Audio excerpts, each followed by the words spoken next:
Itu Alkitab yang mengatakan, bukan saya ya. Orang yang selalu mencintai akan dunia, orang yang selalu mencintai akan uang, maka ingatlah, ibadahnya itu tak pernah ibadah yang serius kepada Allah. Ibadahnya tak pernah menjadi ibadah yang segenap hati dan segenap jiwa kepada Allah, tetapi ibadahnya hanya ibadah kebiasaan atau rutinitas dalam kehidupannya, dan maka ibadah itu tidak akan pernah membawa keuntungan besar dalam dirinya. Jangan nilai ibadah setelah diberkati dari zaman tidak, tapi nampak dari ibadah nanti akan kita lihat adalah janji. Maka saya mengatakan, perkataan orang Israel yang mengatakan itu, jangan sampai ada terposisi dalam pikiran kita ibadah itu sia-sia. Mungkin kita berkata, aku tidak berpikir semacam itu. Buktinya aku datang beribadah kepada Tuhan, setianya 3 ibadah. Tetapi aku mengatakan kepada saudara, di saat kita datang beribadah kepada Tuhan, tetapi tidak merasa cukup, ibadah itu tidak akan pernah membawa keuntungan besar. Sama dengan halnya kita menganggap ibadah itu sia-sia. Luar biasa kan? Perhatikan ini baik-baik. Saya mengatakan ini selebihnya dikasih oleh Tuhan. Kita semua ingin melihat janji-janji dalam ibadah itu, supaya nanti kita melihat bagaimana Allah benar-benar bisa menyatakan perkara yang besar bagi orang-orang yang beribadah kepada Dia. Tapi dari dulu kita ingin membenahi pikiran kita, hati kita dan jiwa kita. Supaya apa? Supaya kita dapat beribadah kepada Tuhan. Jangan sampai kita merasa kekurangan apa-apa dengan perkara-perkara yang lainnya. Artinya apa? Jangan buat ibadah itu menjadi satu keuntungan lagi bagimu. Tidak boleh. Saudara beribadah supaya Tuhan berkati, salah. Tuhan tidak mau ibadah itu menjadi bisnis antara kita dengan Allah. Tapi banyak di antara kehidupan manusia menganggap, aku mau beribadah supaya aku diberkati. Orang yang beribadah semacam ini adalah orang yang beribadah yang tidak merasa cukup akan dirinya. Tapi kita mau beribadah kepada Allah dengan segenap hati. Dan bagaimana kita bisa beribadah kepada Allah dengan segenap hati dan segenap jiwa? Hanya dengan cara ini kita bisa beribadah, yaitu beribadah dengan rasa cukup. Kalau kita tidak merasa cukup akan lahiriah kita ini, kita tak akan pernah bisa beribadah dengan segenap hati dan segenap jiwa kepada Allah kita. Omong kosong. Tidak ada itu sesuatu yang dikasih oleh Tuhan. Kalau kita melihat nanti latar belakang daripada pernyataan orang Israel yang mengatakan sia-sialah beribadah kepada Allah, semua itu karena apa? Dimulai dari keegoisan mereka, karena mereka terberkati secara jasmani. Tetapi kita melihat perbuatan mereka kepada Allah sangat begitu jahat. Kalau kita melihat ini pasal yang pertama, pasal kedua, mereka sungguh-sungguh orang yang beribadah kepada Allah, tetapi tidak menghormati Allahnya. Salah satu langkah itu yang terjadi bagi orang Israel membuat nanti sampai ibadah itu tak berarti bagi mereka, tak berguna, artinya sia-sia bagi mereka. Dimulai dari cara mereka beribadah kepada Allah dengan persembahan-persembahan. Pertama, Tuhan mengatakan, jika aku ini Bapa, manakah hormat kepadaku? Jika aku ini Tuhan, di manakah hormat kepadaku? Engkau mempersembahkan binatang yang timpah dan buta kepada saya. Dimulai dalam sikap yang tidak menghormati Allah. Kedua, kita melihat sikap bangsa Israel yang tidak begitu setia dalam pengajaran-pengajaran yang diberikan Allah kepada mereka. Maka Allah berkata kepada bangsa Israel, imam-imam, dari mulut seorang imam-imam, sebenarnya firman Allah yang harus keluar, bukan yang lain. Maka saya mengatakan langkah-langkah gereja nanti membuat nanti mereka tidak lagi menganggap ibadah itu membawa keuntungan yang besar. dimulai dari sikap hatinya yang tidak menghormati Allahnya. Itu disebabkan apa? Ini 1 Timotius pasal 6 ini.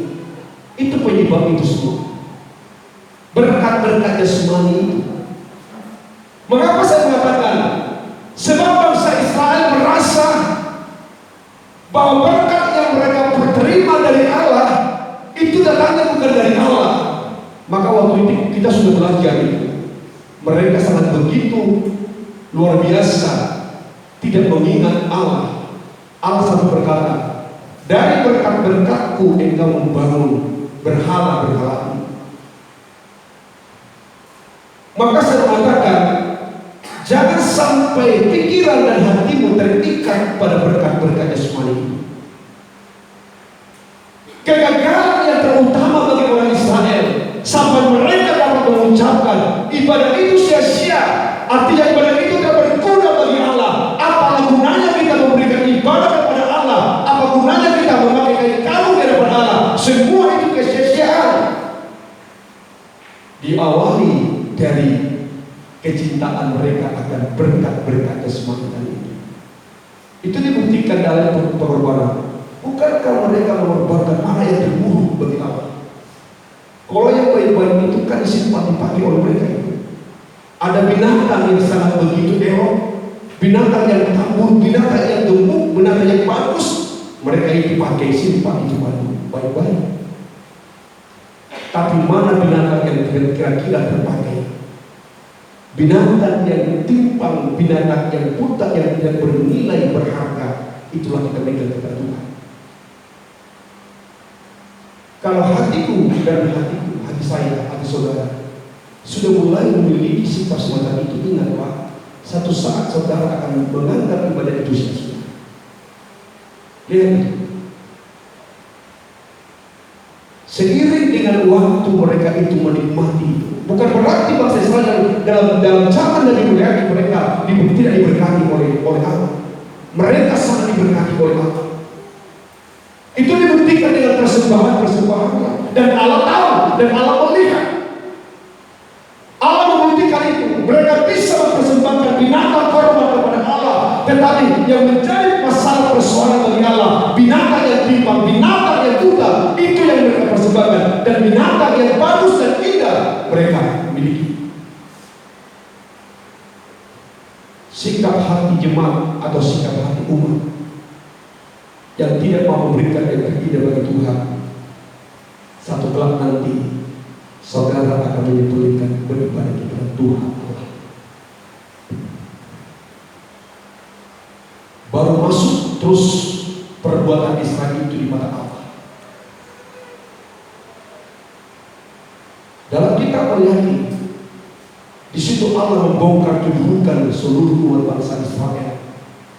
Sampai nanti puncaknya mereka menganggap tidak berguna lagi beribadah kepada Allah, tapi kepada Allah yang lain. Kalau saya bisa memaknai Allah yang lain itu adalah Antikristus bagi saya yang sudah hadir.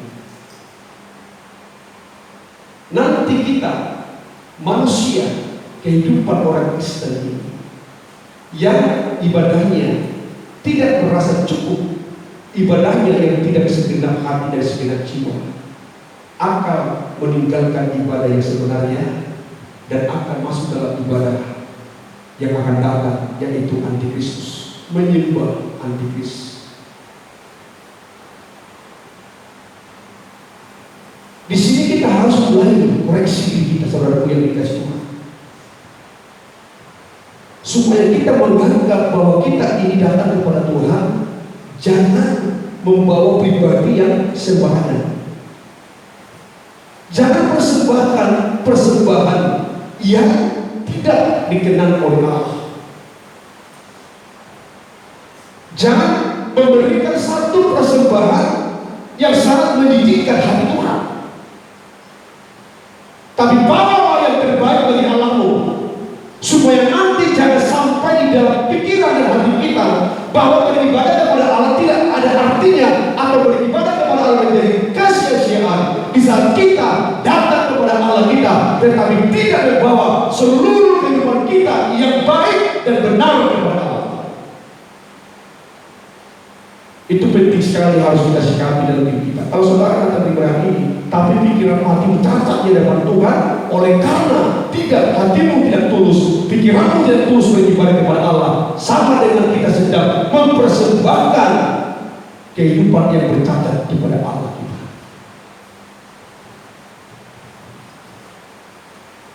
Maka sekarang kan manusia kan begitu sepele akan ibadah. Yang penting beribadah. Tak perlu kita melihat bagaimana kita harus beribadah kepada Tuhan.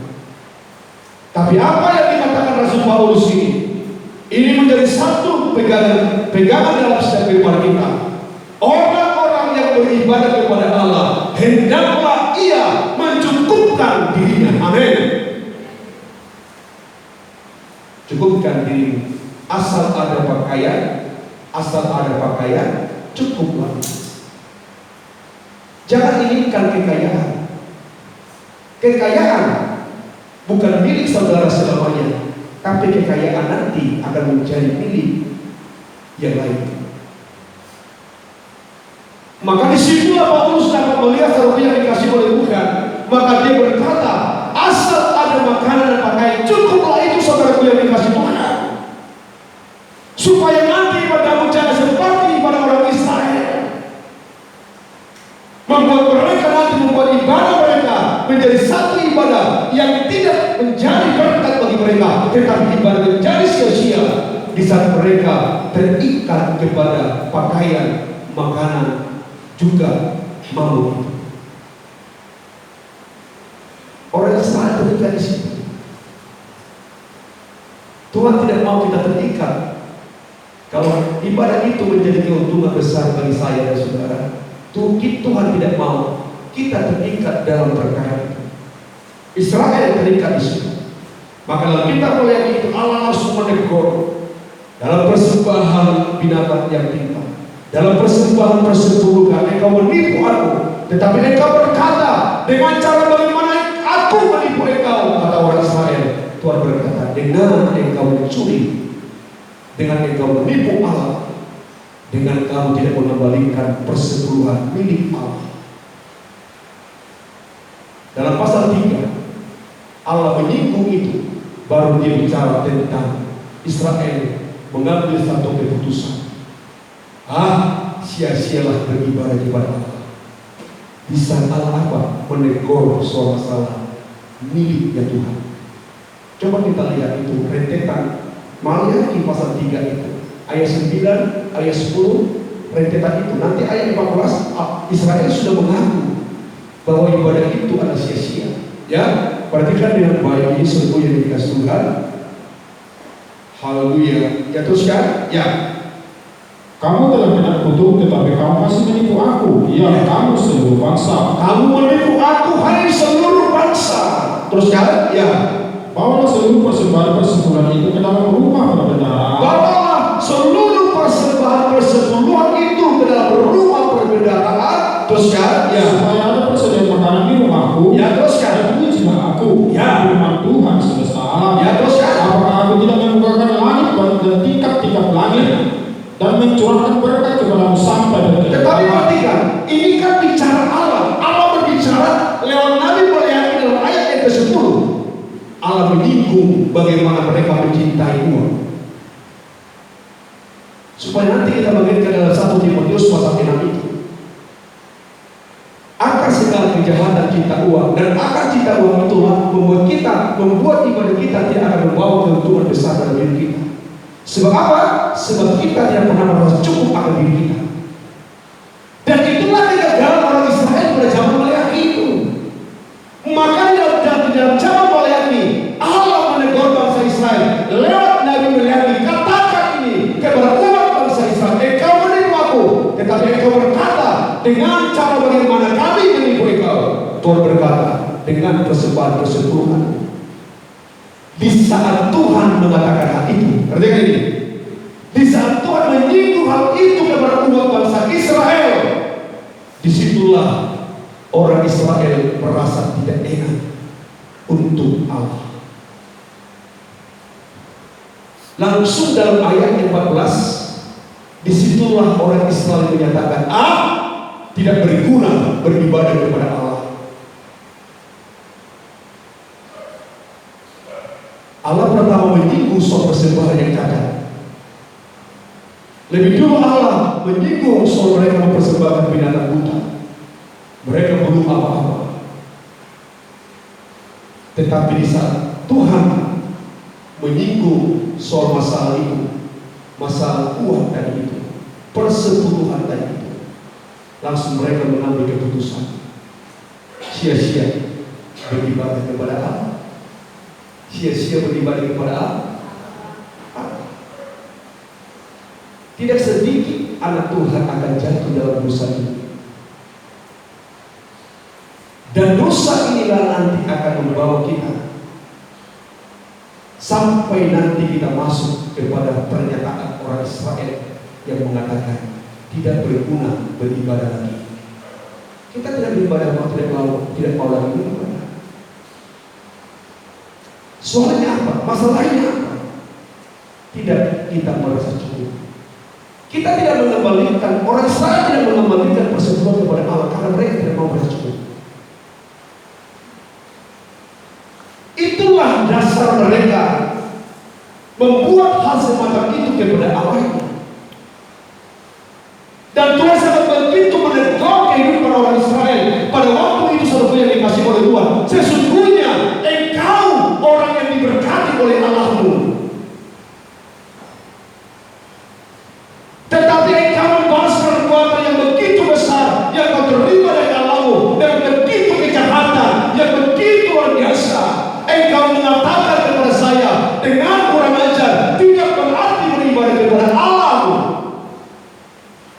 padahal sesungguhnya karena kau telah diikat oleh harta kekayaan dunia, kamu terikat oleh mamon. Dibuktikan engkau menipu Allah. Coba ayat apa yang kalau salah itu dalam kitab Riyad itu pasal 3 ayat 7 apa itu?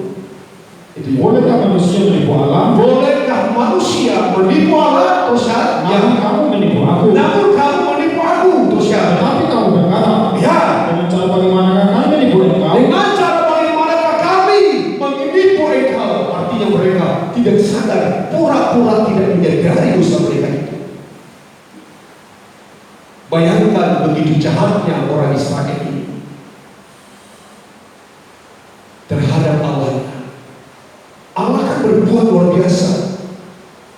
Allah membuat yang terbaik, tetapi mereka balaskan dengan kejahatan yang sangat begitu besar terhadap Tuhan. Bolehkah manusia menipu Allah? Dan namun kamu menipu aku, kata Tuhan. Dengan cara bagaimana? Tuhan mengatakan mengenai persembahan dan persembahan khusus. Bukankah kehidupan manusia paling sulit melakukan hal ini? Jujur kita di hadapan Tuhan. Inti daripada ibadah itu rupanya saya melihat dari pernyataan Paulus merasa cukup. Kalau kita dalam hati kita sebagai anak Tuhan sudah merasa cukup, asal ada pakaian sudahlah. Kita akan mampu beribadah kepada Tuhan dengan segenap hati dan segenap jiwa. Intinya di sana. Ibadah segenap hati dan segenap jiwa itulah yang paling sulit diberikan oleh umat Allah kepada Allah. Ibadah semacam ini banyak. Datang ke gereja gampang. Saya mengatakan tidak masuk gereja, apalagi gereja yang sangat begitu luar biasa, apalagi gereja yang enak, tempatnya penuh AC, ada di sana konser yang sangat begitu indah, tata ibadah yang diatur sedemikian rupa. Tidak sulit beribadah kepada Allah dengan kedatangan kita kehadiran di gereja. Tetapi yang paling sulit dilakukan oleh manusia dan dirinya bisa beribadah, ibadahnya dengan segenap hati dan segenap jiwa. Karena apa? Karena tidak banyak manusia yang dapat mencukupkan dirinya. Bolehkah Allah menipu? engkau menipu aku mengenai persembahan persepuluhan dan persembahan khusus. Tuhan tegur umat bangsa Israel, tapi mereka menolak teguran Tuhan. Malahan mereka berkata dalam ayat 15, Maleakhi 3 ayat 12, langsung mereka memberikan satu pernyataan kepada Allahnya. Sia-sia beribadah kepada Allah. Coba ulang itu ayat 14 dalam Maleakhi 3 itu. Apa dikatakan mereka? Bisa Tuhan menyinggung soal masalah penipuan kepada umat bangsa itu. Terus ya, dikatakan kamu berkata, adalah sia-sia beribadah kepada Allah. Kamu berkata sia-sia beribadah kepada Allah. Maka saya mengatakan, ibadah itu akan mendatangkan keuntungan besar. Pertama, di saat kita mampu beribadah dengan segenap hati, segenap jiwa. Bagaimana? Perhatikan kata ini. Bagaimana supaya kita bisa beribadah dengan segenap hati dan segenap jiwa? Cukupkanlah dirimu apa yang ada. Amin.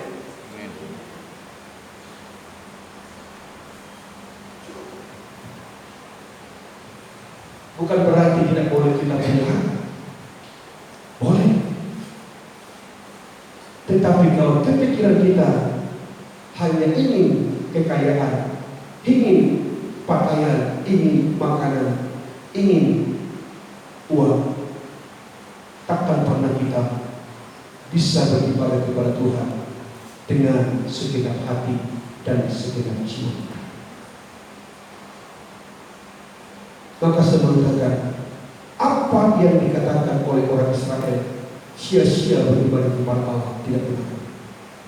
Tapi yang benar, ibadah itu membawa keuntungan yang besar bagi kita. Amin. Amin. Membawa keuntungan besar. Kita tidak bisa langsung mungkin melihat kebesaran untuk ibadah itu. Tetapi saya yakin dan percaya dalam pengalaman hidup kita, masa kini dan masa yang akan datang, kita akan lihat keuntungan besar bagi orang yang beribadah kepada Allah.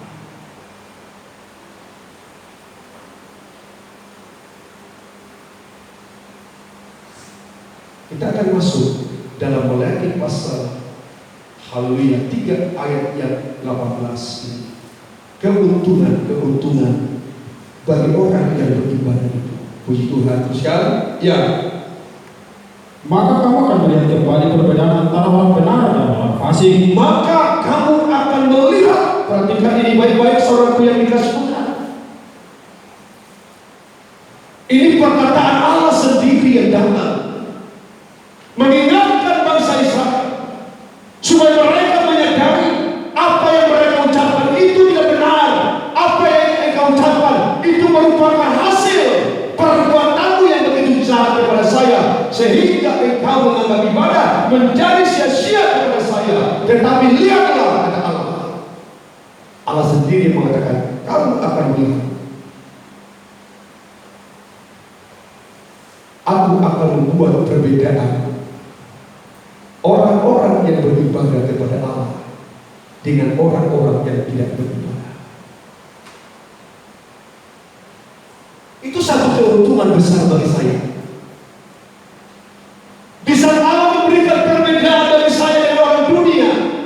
Bisa Allah memberikan perbedaan bagi kita sekalian dengan orang-orang yang tidak beribadah kepada Allah. Itu merupakan keuntungan yang sangat besar bagi saya dan saudara, orang-orang yang beribadah dengan benar kepada Allah. Dimulai dari diri kita ada perbedaan buat Allah.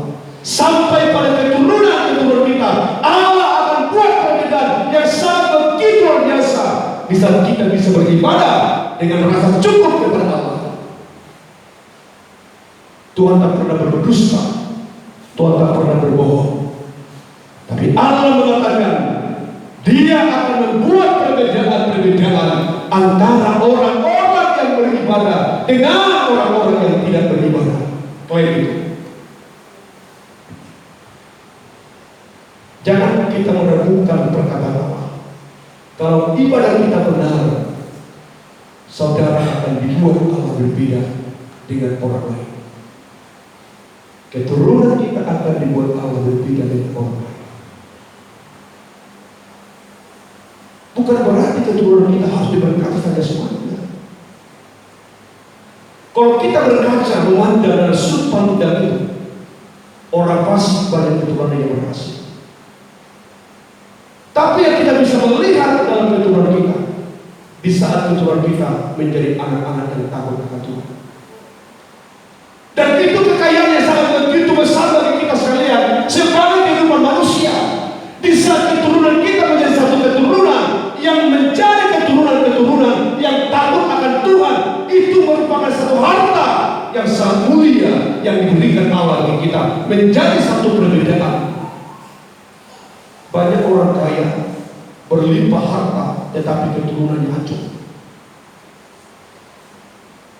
Banyak manusia dalam dunia mewariskan harta kekayaan untuk menjadi satu berkat warisan secara lahiriah bagi orang dunia, orang fasik, tetapi tidak menjadi orang yang takut akan Tuhan. Tapi nilai perbedaan yang harus kita lihat dalam diri kita, di saat kita menjadi orang yang beribadah dengan segenap hati kepada Allah, dengan rasa cukup kepada Allah, kita beribadah, dan keuntungan besarnya adalah anak-anak kita, pribadi kita, seluruh hidup kita akan berbeda, dan perbedaan hanya satu. Kita menjadi orang yang cinta akan Tuhan dan takut akan Tuhan. Itu tidak bisa dinilai dengan materi. Saya mengatakan itu, saudaraku.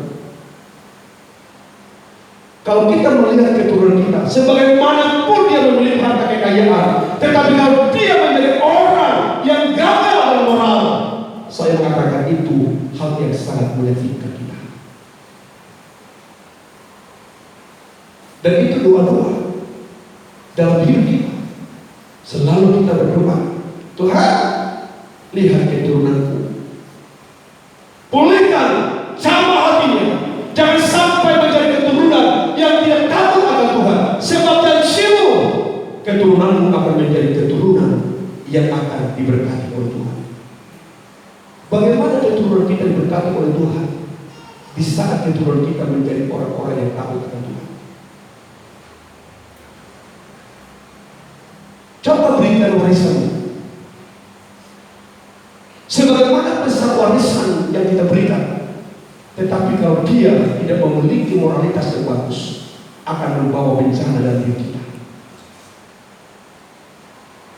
Tapi kalau kita belajar membangun diri anak-anak kita menjadi satu kehidupan yang cinta akan ibadah, ingatlah sampai ke depan, sampai kapanpun, dia akan selalu orang yang menjadi mulia di hadapan Allah dan di hadapan manusia.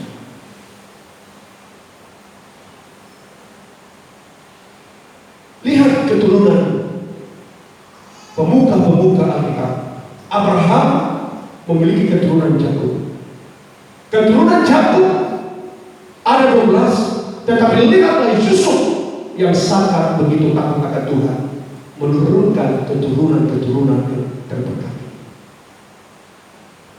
Lihat Raja Daud memiliki Raja Salomo keturunan, karena dia setia beribadah kepada Allah dengan takut dan gentar.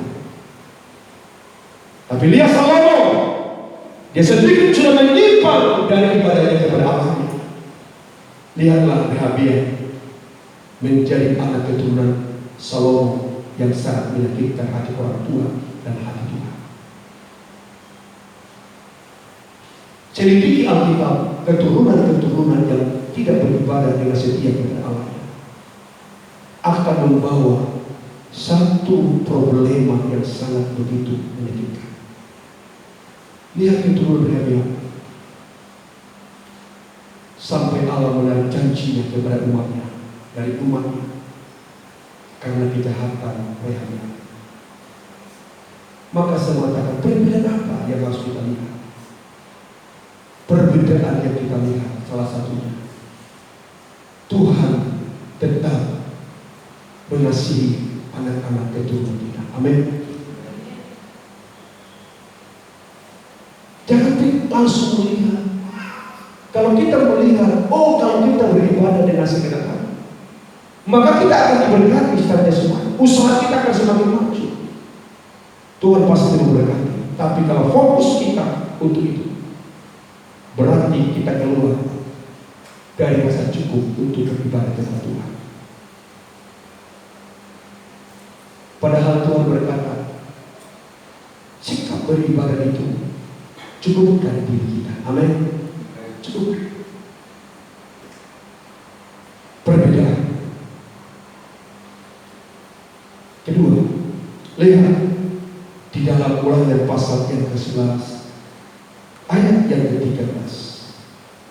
Dalam Ulangan pasal 11 ayat yang ke-13, Tuhan juga tidak melepaskan berkat-berkat itu asalkan kita beribadah merasa cukup kepada Dia.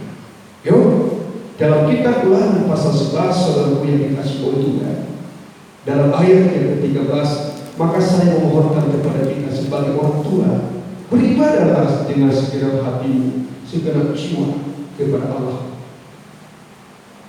Sebagai anak muda-mudi, milikilah hati yang beribadah dengan segenap hati, segenap jiwa kepada Tuhan. Aku mengatakan ibadah itu akan membawa keuntungan besar. Sangat membawa keuntungan besar. Itu bagi saya dalam keyakinanku terhadap firman.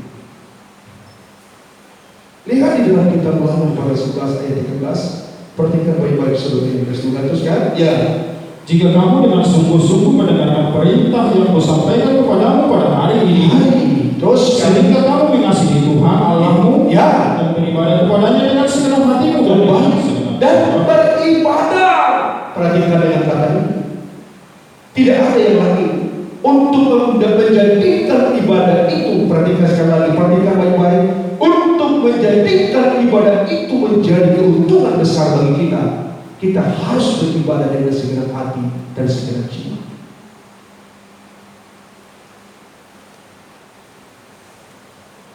Jangan hanya menampakkan tubuh yang dapat dilihat manusia itu, tapi harus kita menampakkan sikap hati. Amin. Amin. Tunjukkan sikap hati kita ini. Sebab itulah ibadah yang diinginkan oleh Tuhan. Tuhan berkata, jika kamu hari ini beribadah kepada saya dengan segenap hatimu dan segenap jiwamu, Tuhan berkata dalam ayat 14 apa dikatakan Tuhan. Terus kan? Ya, maka Ia akan memberikan hujan untuk tanahmu pada masanya. Ya, terus kan? Hujan awal dan hujan akhir. Ya, sehingga kau dapat mengumpulkan